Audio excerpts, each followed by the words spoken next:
एक ऐसा secret thinking method है जो इलॉन मस्क यूज करते हैं, लेकिन बाकी लोग उसे यूज नहीं करते। इसलिए इलॉन कंप्लीटली डिफरेंट फील्ड्स में सक्सेसफुल रहे हैं। यहाँ पर लोगों से एक कंपनी नहीं खुलती और ये एकदम अनकन्वेंशनल आइडियाज में भी सक्सेसफुल रहे हैं। तो क्या आप जानना चाहते हैं कि वो सीक्रेट थिंकिंग मेथड क्या है? वो है think using first principles. You're trained to think about first principles and did a sort of a first principles analysis of a rocket. Just broke down the materials. That it's good to think in terms of the physics approach of first principles. Did a first principles analysis of what would be most optimal. It's important to reason from first principles rather than by analogy. Exactly. तो ये बहुत important video है उन सब के लिए जो अपने थिंकिंग मेथड को चेंज करना चाहते हैं, और हम फर्स्ट प्रिंसिपल्स को इस वीडियो में डिटेल में समझेंगे। लेकिन इससे पहले हम ये देखते हैं कि लोग इलॉन मस्क में इंटरेस्टेड है क्यों। तो इलॉन एक ऐसे इंसान है जिन्होंने पेपल बनाई थी, जो कि एक इंटरनेट कंपनी थी पेमेंट्स ट्रांसफर करने के लिए, जिससे उन्होंने 180 मिलियन US डॉलर्स कमाए थे। उसके बाद उन्होंने 2 ऐसी कंपनीज खोली जो बिल्कुल ही उनके एक्सपीरियंस से अलग थी, जिसमें पहली कंपनी थी स्पेसएक्स, जिसका गोल था कि रीयूजेबल रॉकेट्स बनाए जाएं। अब हम में से कई बार लोग सोचते हैं कि हाँ यार, हमें पता है स्पेसएक्स के बारे में, लेकिन ये एक ऐसा काम था जो कंट्रीज भी कर नहीं पा रही थी। इसके बावजूद इलॉन ने फर्स्ट प्रिंसिपल से सोचा और सबके मना करने के बावजूद एक इंटरनेट गाय ने एक प्राइवेट कंपनी खोल दी और पहली बार ह्यूमन हिस्ट्री में रीयूजेबल रॉकेट्स बनाए गए। और ये काम अमेरिका की स्पेस एजेंसी नासा और रशिया की स्पेस एजेंसी रोसकॉस्मोस भी नहीं कर पा रही थी। ये एक बहुत ही बड़ी अचीवमेंट थी ह्यूमंस के लिए। और अगर आप ऐसे सोचें कि आपको एक स्पेस कंपनी खोलनी होती, तो आप समझ पाएंगे कि कितना ज्यादा करेज चाहिए ऐसा स्टार्टअप खोलने के लिए। नेक्स्ट जो कंपनी इलॉन ने खोली थी वो थी टेस्ला, जो कि इलेक्ट्रिक कार्स बनाती है। एक्चुअली इन दोनों कंपनीज का मेन गोल सिर्फ पैसे कमाना नहीं था, बल्कि ये ह्यूमंस की 2 सबसे बड़ी प्रॉब्लम्स को सॉल्व करने के लिए किया गया था। एक प्रॉब्लम थी कि अगर हम अर्थ की पास्ट 500 सालों की हिस्ट्री देखें, तो इसमें ही 5 ऐसे मेजर इंसिडेंट हुए हैं जिसकी वजह से अर्थ में रह रही सारी स्पीशीज एकदम खत्म हो गई थी। जैसे कि 445 मिलियन साल पहले बहुत जल्दी ग्लेशियर्स बन रहे थे, जिससे 60 से 70% मरीन लाइफ खत्म हो गई थी, जिसे हम ऑर्डोविशन एक्सटिंक्शन बोलते हैं। रिसेंटली 66 मिलियन साल पहले एस्ट्रॉयड धरती से टकराया था, जिसकी वजह से सारे डायनासोर्स एकदम खत्म हो गए थे, जिसे हम क्रिटेशियस एक्सटिंक्शन भी बोलते हैं। जिसके बाद ही हम इंसान होमो सेपियंस इस धरती पर आए। अब ये सोचना कि यार 6th एक्सटिंक्शन नहीं होगी और हम इंसानों को कुछ नहीं होगा, ये बेवकूफी है। इलॉन के अकॉर्डिंग ह्यूमंस को मल्टी प्लैनेटरी होना ही पड़ेगा, और इसी गोल से उन्होंने स्पेसएक्स खोली थी, ताकि हम कम से कम मार्स में जा सके। अब हम में से कई लोगों को लगता है कि अगर कल को ये टेक्नोलॉजी बन भी गई, तो भी मैं तो स्पेसएक्स में नहीं जाऊंगा, क्योंकि ये तो बहुत रिस्की है।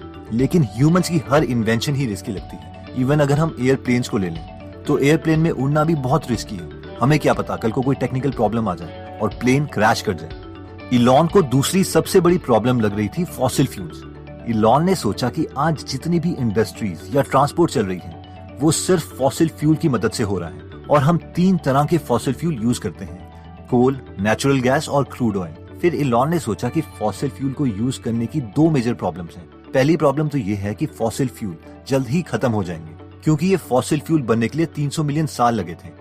हुआ ये था कि 300 मिलियन साल पहले उस वक्त के प्लांट्स और एनिमल्स के मरने के बाद उनके रिमेन्स जो दबे रह गए, उसमें प्रेशर और टेम्परेचर की वजह से वो फॉसिल फ्यूल में कन्वर्ट हो गए, जिससे आजकल हम गाड़ियां चलाते हैं। अब ये रिसोर्स इनफाइनाइट तो है नहीं, इसलिए ये खत्म हो जाएगा।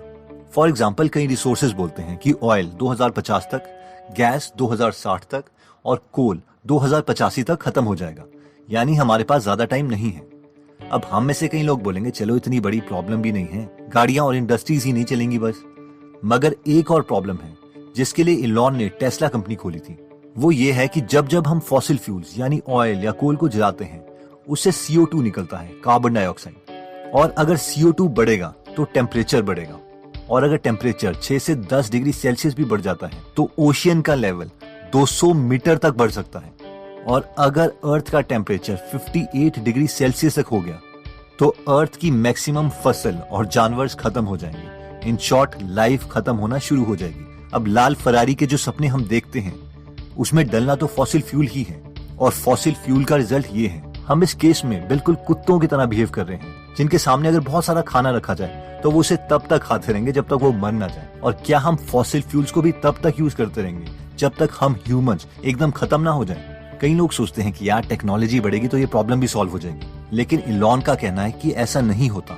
टेक्नोलॉजी किसी ऑर्गेनिज्म की तरह अपने आप नहीं बढ़ती। बहुत से मोस्ट इंटेलिजेंट लोग बहुत ज्यादा मेहनत करते हैं किसी एक प्रॉब्लम को सॉल्व करने के लिए, और तब जाके कुछ इंप्रूवमेंट्स होती हैं। तो इलॉन ने सोचा कि हम जल्दी ही किसी और रिसोर्स से एनर्जी लें, और इसका पहला सोल्यूशन था इलेक्ट्रिक कार, कि हम फॉसिल फ्यूल्स के बजाय इलेक्ट्रिसिटी से कार चलाएं और उसे चार्ज करें सोलर पैनल्स की मदद से, जो कि एकदम क्लीन एनर्जी है। अब सबसे इंटरेस्टिंग बात यह है कि मैक्सिमम कार कंपनीज टेस्ला से पहले इलेक्ट्रिक कार्स नहीं बना रही थी। उन्हें क्या था, सब पेट्रोल वाली गाड़ियां खरीद रहे हैं, इनोवेशन में पैसा बर्बाद क्यों करें।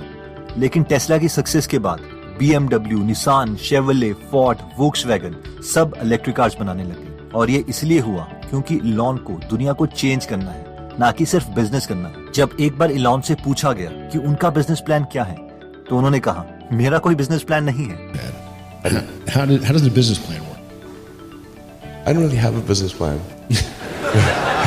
इतना ही नहीं, इलॉन इतना ज्यादा हार्डवर्क करते हैं कि कई बार रात को वो अपनी कंपनी के एक पतले से काउच में सो जाते हैं, या फिर नीचे फ्लोर में, और ये इंसान एक बिलियनर है।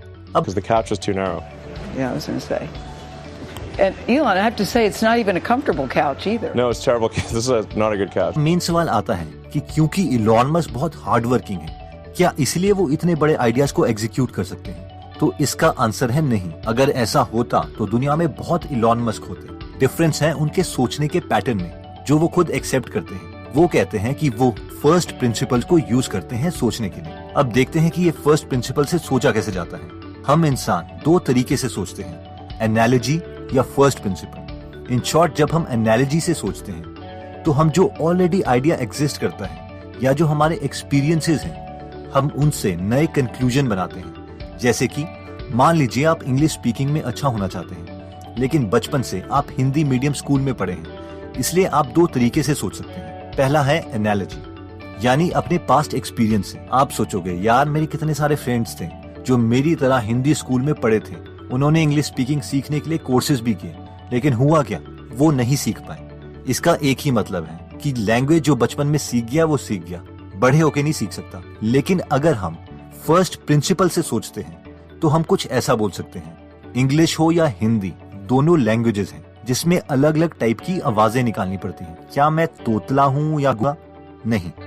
इसका मतलब है कि मैं किसी भी तरीके की आवाज निकाल सकता हूँ। और अगर ये सच है तो इसका मतलब है इंग्लिश हो या स्पेनिश, मैं कोई भी लैंग्वेज सीख सकता हूँ, बस कुछ प्रैक्टिस की जरूरत है। इसीलिए फर्स्ट प्रिंसिपल को यूज करके हम ज्यादा अच्छे और क्लियर कंक्लूजन निकाल सकते हैं, क्योंकि हम प्रॉब्लम्स को तोड़ते हुए इतने छोटे फैक्ट्स में चले जाते हैं जो हमें पता होते हैं कि ये सच ही है। फॉर एग्जाम्पल, इलॉन मस्क बोलते हैं कि मान लीजिए आपको बैटरीज बनानी है, तो आप दो तरीके से सोच सकते हैं। अगर आप एनालॉजी से सोचते हैं तो आप बोल सकते हैं कि बैटरीज बड़ी महंगी आती हैं, चाहे हम किसी भी सप्लायर से क्यों ना लें, इसे बहुत सस्ता नहीं किया जा सकता। जबकि अगर हम फर्स्ट प्रिंसिपल से सोचते हैं तो हम ये कहेंगे, अच्छा एक बैटरी में होता क्या है?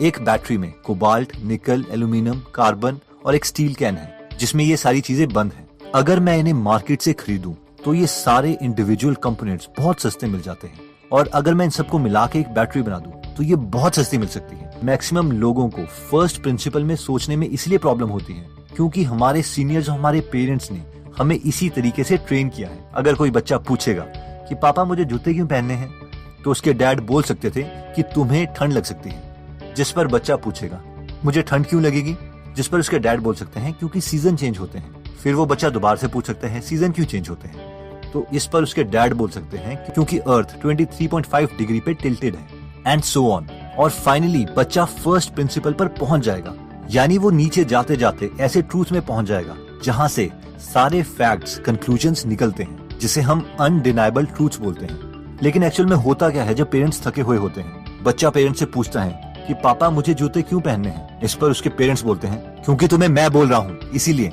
जल्दी से जूते पहनो बस। और सारी कॉन्वर्सेशन वहीं पर खत्म हो जाती है। जब बार बार हमारे साथ ऐसा होता है तो बस हम ऑर्डर लेने के लिए प्रोग्राम हो जाते हैं, खुद की रीजनिंग ही भूल जाते हैं। और ये इवन रिसर्च प्रूव कर चुकी है। 1960s में जॉर्ज लैंड नाम के रिसर्चर्स ने 1600 बच्चों पर क्रिएटिव टेस्ट किए थे, उनकी क्रिएटिविटी टेस्ट करने के लिए। और हर 5 साल के बाद इन बच्चों का दोबारा क्रिएटिव टेस्ट लिया गया। जब बच्चे 5 साल के थे तो इनमें से 98% बच्चों ने इस क्रिएटिव टेस्ट में बहुत अच्छा स्कोर किया था। जब ये बच्चे 10 साल के हुए तो सिर्फ 30% बच्चे इस क्रिएटिव टेस्ट में अच्छा स्कोर कर पाए। जब बच्चे 15 साल के हुए तो सिर्फ 12% बच्चे इस क्रिएटिव टेस्ट में अच्छा परफॉर्म कर पाए और 25 साल में सिर्फ 2% बच्चे।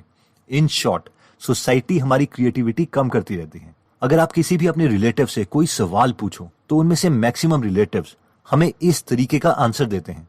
मेरी दादी भी ऐसा ही करती थी। मीडिया भी यही बोलता है, यार हमारा रिलीजन यही कहता है, सालों से यही चला आ रहा है यार, and so on. In short, कोई लॉजिकली हमें आंसर नहीं दे सकता। बहुत कम लोग फर्स्ट प्रिंसिपल का यूज करते हैं और साइंटिफिकली आंसर देते हैं, और इसीलिए बहुत कम लोग ही दुनिया के कन्वेंशनल तरीके को अपने लॉजिकल माइंड से चैलेंज कर पाते हैं। तो दोस्तों, इस वीडियो में हमने देखा कि इलॉन मस्क कॉन्शियसली जानते हैं कि सबसे क्लियर थिंकिंग मेथड है कि हम फर्स्ट प्रिंसिपल से सोचें। फर्स्ट प्रिंसिपल का मतलब है कि हम अपने से क्वेश्चंस पूछते रहते हैं और उस स्टेटमेंट में चले जाते हैं जो हमें पता है कि गलत नहीं है, यानी उस टॉपिक के फर्स्ट प्रिंसिपल को पहचानें और फाइनली उस फर्स्ट प्रिंसिपल से लॉजिक को ऊपर बिल्ड करना शुरू करें। फॉर एग्जाम्पल, अगर एनालॉजी से मैं सोचता तो मैं ये बोल सकता था कि इंग्लिश बुक की हिंदी में समरी बनाना और उसे फ्री में ऐप में देना ये पॉसिबल होता तो पहले ही लोग इसे कर लेते। लेकिन अगर मैं फर्स्ट प्रिंसिपल से सोचूं तो मैं ये बोल सकता था कि मैं वैसे भी बुक्स तो पढ़ता ही हूँ, उसे हिंदी में लिखूं या इंग्लिश में, इससे कोई प्रॉब्लम नहीं है, इसीलिए ये एप्लीकेशन बनाई जा सकती है। तो दोस्तों, अगर आप इंटेलिजेंट लोगों के एक्सपीरियंस से सीखना चाहते हैं और अपने 10-20 साल गलतियों के बचाना चाहते हैं तो आप गीगल ऐप डाउनलोड कर सकते हैं, जहाँ पर 150 से भी ज्यादा हिंदी में फ्री समरीज अवेलेबल है, और ये पॉसिबल हुआ है हमारे प्रीमियम मेंबर्स की वजह से। So thank you so much. I hope हम सब मिलके किसी ना किसी की जिंदगी तो जरूर इंप्रूव कर रहे होंगे। तो अगर आप लोग भी ये एप्लीकेशन डाउनलोड करना चाहते हैं तो इसका लिंक मैं डिस्क्रिप्शन में दे दूंगा, और अगर आपको समरी की क्वालिटी अच्छी लगती है तो आप भी प्रीमियम मेंबरशिप ले सकते हैं। एनीवेज, अगर आप ऐसी नॉलेजेबल वीडियोस मिस नहीं करना चाहते हैं तो सब्सक्राइब करने के बाद बेल का बटन जरूर दबा दीजिए। आप हमें कमेंट करके ये भी बता सकते हैं कि आप नेक्स्ट वीडियो किस टॉपिक पर चाहते हैं। जल्द ही आपसे दोबारा मिलेंगे। जय हिंद।